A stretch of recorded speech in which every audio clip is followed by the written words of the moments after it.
So my name is Jim Stevens. As he was saying, I'm from Lawrence Technological University in Detroit. And I arrived in Detroit to become a professor there at 2008, at the height of the economic crisis, within 2 years of the largest bankruptcy in a city in the United States. And at the same time, I was tasked with the university to develop a digital fabrication facility for the university, specifically within the Department of Architecture. And so today I'm going to talk a bit about what I have termed digital vernacular, but specifically through the lens as an architect. And we have worked with the Fab Labs, and we are a Fab Lab. But as an architect, I took this on as a challenge to see what this technology and this phenomenon within the culture and within technology meant to me as an architect in a place that was going through an economic crisis. So all of the work that you will see today, I chronicled in my 2015 book titled Digital Vernacular, Architectural Principles, Tools, and Practices. So I'll try to explain to you in a brief amount of time here what I mean when I say digital vernacular. And I'll do that in 4 ways. First, in what I would consider the origins of my work and the origins of the word, and what principles I adhere to when I do the work, the tools that we use and how I separate what might be a digital vernacular tool and not, and then finally the processes, which are essentially projects I've carried out with my students in the university in the lab. But first I'll talk about origins. So as a professor, I can't just say a word like that, I have to tell you what I mean. And looking at it in English, when I say the word digital, I mean it in 2 ways. First, the first definition in English of digital is actually the hand. It's the fingers. So the idea of counting at least 1 to 10 with your fingers was how we originated this.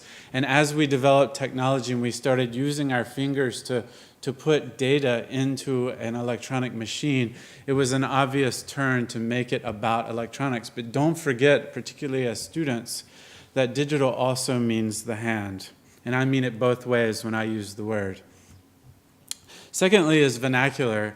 And this is a bit harder because designers and architects have taken this word from linguistics, or the study of language, but really its original form was the peculiar way in which people speak in a local area. But in the same way, there's a peculiar way that people build and make things, just like language, in a peculiar area in the world. And I have gone all over the world talking about this, and I always enjoy seeing what building types, particularly in the rural areas, that still persist. The other origin that I think is important for all of us, regardless if you're a maker of things or a maker of space, is that thinking and making was almost always together.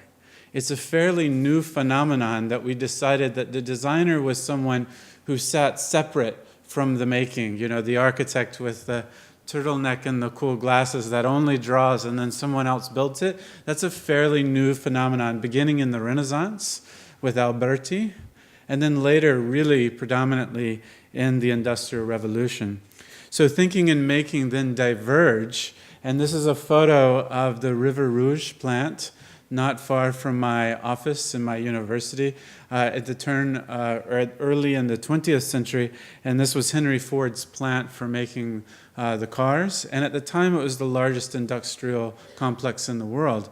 But in this way, he separated making in the United States from thinking.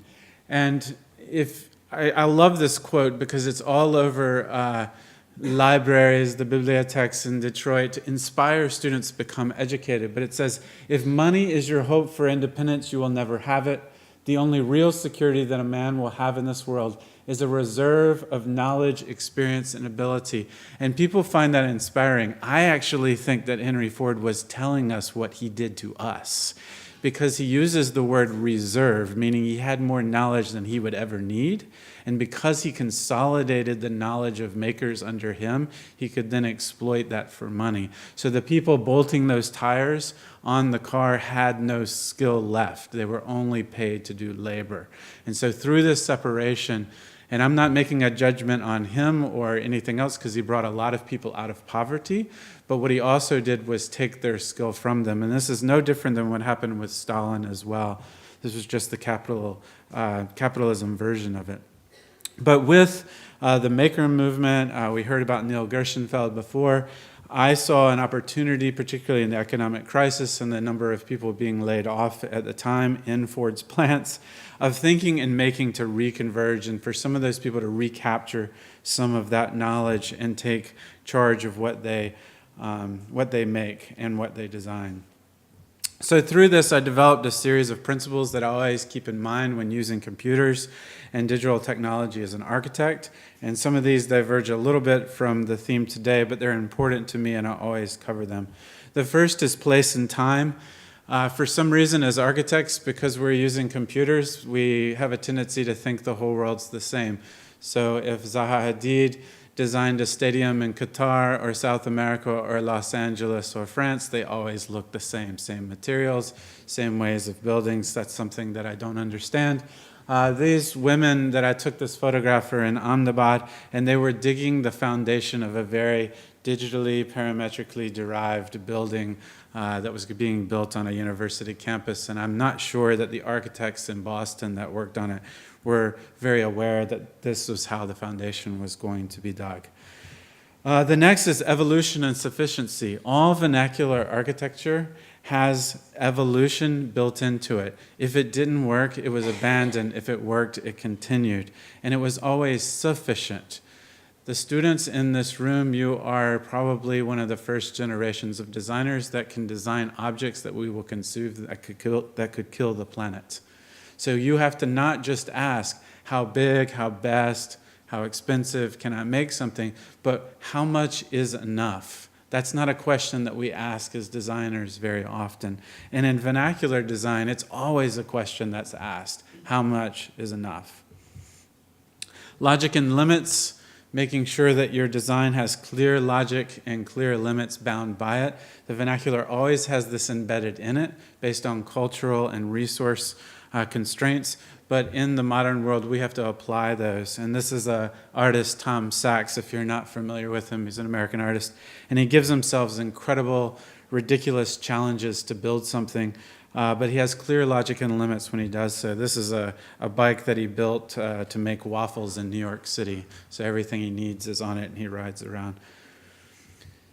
The last principle, and I tell my students this is just so they don't think I'm a curmudgeon, but play and innovation. So don't forget that within these logic and limits, within these constraints that we have, to not forget to play and to innovate, that it's actually quite fun when you use the tools and you have control over them.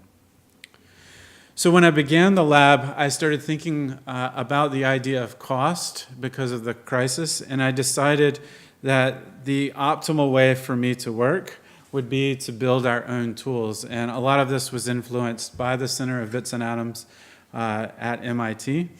But this particular engraving is quite nice. It's a 15th century engraving of a tinsmith. And the tinsmith is working, hammering out tin. And if you see the snips that he actually fashioned a axe handle on it so that he could hit it into the wood stump and work the tin with one hand.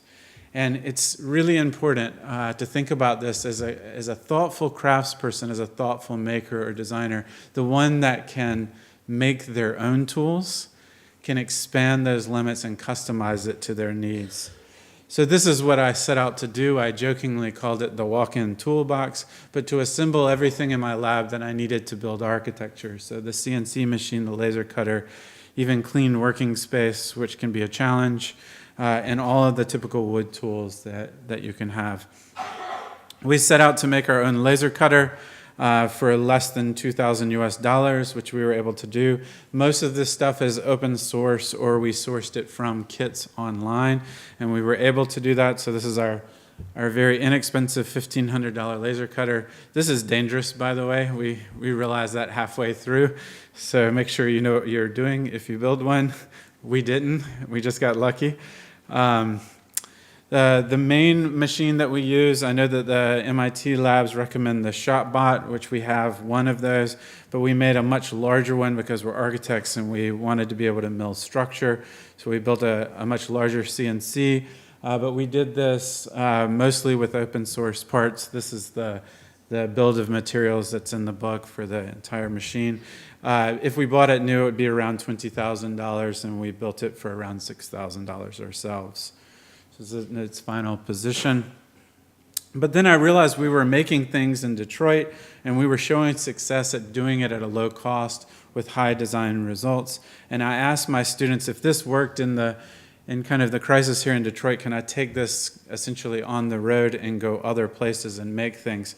And could we therefore put a CNC in a suitcase that I could take on the airplane with no extra cost and travel around to different workshops and use the suitcase CNC? And by the way, it needed to be less than $1,000 because that's all I had in research money. So we fabricated this, tested, made sure it fit, and we did get help from Neil Gershenfeld at MIT on this, and he said at the time that it was the only one that he knew of. He knew of one other that didn't quite work, so this might have been the first one that we know of that we were able to fit in a suitcase and travel around. I took it on the road, including to the Fac Lab in Paris. It was one of the places that we stopped. But we've made about 7 or 8 versions of this machine now. They're a lot easier to make now. There's a lot more kits out there, and we take advantage of those. But in terms of a vernacular process, if you look at this, this is us in Albania at a university that had no access to digital fabrication tools. Using parametric software, we used the CNC to make foam molds, and then used the beautiful plaster that they have in Albania to cast these wall units. And in a period of 5 days in a suitcase CNC, we were building parametric architecture in a place that normally wouldn't be able to do it. And since then, we've built a lab there. But this is an example of what I would say is vernacular, because we were able to do it quickly with people who had never done it before. Some other examples of projects that we have done in Detroit, a little bit closer to home in the way that we work. When I moved to Michigan to take this job, I was fascinated by the barns that we have, the agricultural buildings. And this is an example of one of those barns being built. And in the 19th century, they would build these very large wood structures by assembling the structure on the ground and then using manpower and also horses to tilt these into place. And so I asked my students, if this is a traditional vernacular technique, can we replicate this but using contemporary tools within the lab? And so these are commonly in the US called barn raisings. So we wanted to do a digital barn raising. So we set out to do this. We used plywood as our primary material, which is one of the most common materials in the US that we can use for construction. And what we decided was to build 5 sections of plywood that was linked together. We tested all of this in our engineering department, and it held 6 times what traditional wood framing will hold. It's very cold in Detroit. I don't know if you guys know this, but we started building this, unfortunately, about this time of the year, a few years ago, in our build yard. And this image here is probably the scariest moment of my teaching career. I did it at night, so none of the administrators would see it and stop me. But we lifted it with using just pulley jacks and no hydraulic power. So we held ourselves to the traditional vernacular technique. Then it got really cold and started snowing. But this is the second ring that we lifted into the air. And I'm not sure, this probably won't play. It's okay. Did it start to play or no? Yeah. Oh, it did? Okay, maybe it'll start to play. Hang on. Maybe. If it won't, it's no problem. Is it time up? Yeah. There we go. So this makes it look like it's easy, but it wasn't. The first ring that we assembled, it took us 6 hours to assemble it. The second ring that we did, it took us 5 hours to assemble it. And by the second ring went up, I got nervous because it was a little scary doing it with students. They're not professionals, they're new to construction. So by the third ring, I used a hydraulic lift that we borrowed, and we were able to do it in 3 hours. So this building could just get longer and longer and longer. So kind of looking back at the vernacular and using tools that we built ourselves, with the designs that we did ourselves, with a group of students who are not experienced, I think we would be able to build a sizable building quite quickly and at very low cost. It's also nice because we could waterproof it before we lifted it into the air. There was a lot of arguing, as you can imagine, about the best way to lift it into place. I think the arguing's happening now, which is the delay in the video.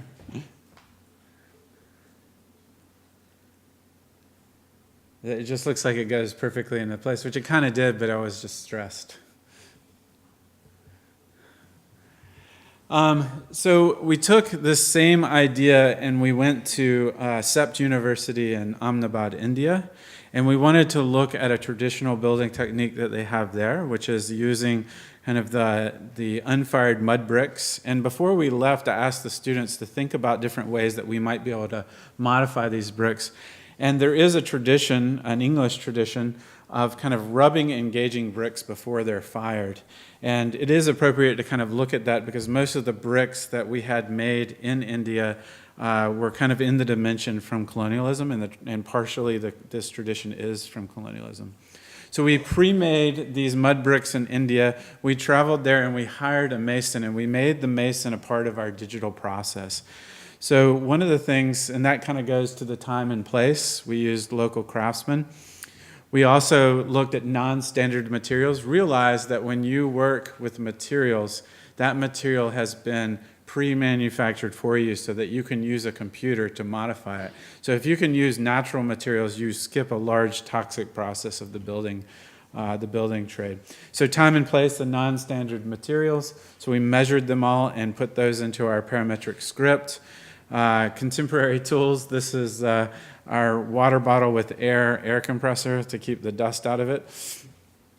We tested materials on site with the mason. We were looking at doing a parametrically derived wall that was that dealt with corbelling, so we needed to maximize its corbel. We worked with wood blocks ahead of time to imagine this, and what we generated was a script. It's a little hard to see on there, but a script of a wall that would allow for maximizing corbelling.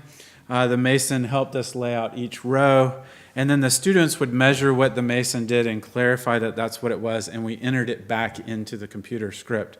So if you can imagine, we told him where it should go, he laid it, we measured it and fed it back, so the wall was actually evolving with the mason versus us just telling him what to do. And so now with three-dimensional scanning technology, which we didn't have in this case, this is something that's becoming quite possible, that a craftsperson's ability to inform the design and be a collaborator is stronger as opposed to eliminating them. And that's what we were advocating for in this process. So we then generated blocks milled blocks that exceeded the corbelling distance. All the while the students were kind of making these measurements. It was a quite laborious process. And then this is a GIF of our wall, and then that's the mason's wall, and then that's the wall that actually came out. So it's as we conceived of it, as the mason changed it, and as the final outcome on the site.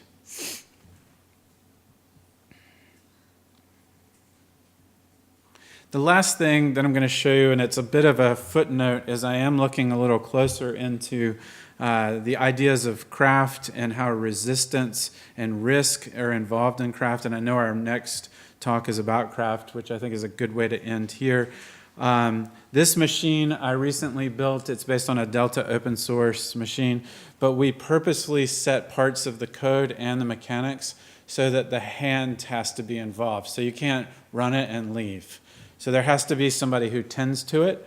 And so you have to learn how to use it. You can't just model something and print it. You have to print it and control the air, control the clay, and there are even parts of it that you can modify the shape of it on the fly so that a designer can use their tacit knowledge, which is something that I believe has to be a part of making. And so as you can see here, this is only a very small fraction of all of our failures. So these failures were mostly due to human error, not machine error. So it's, I guess you could say it's like a cyborg-like machine that allows us to cooperate with the tool versus just use it or print with it. But you can see here, this is one of my students who's gotten very good at it. And I challenged her to, I modeled something and challenged her to make it. So this is a wall masonry unit that's 3D printed with this machine. So that's where I'm ending, as I'm looking at the hybridization of tools and how risk impacts craft and how risk impacts the vernacular making. Thank you.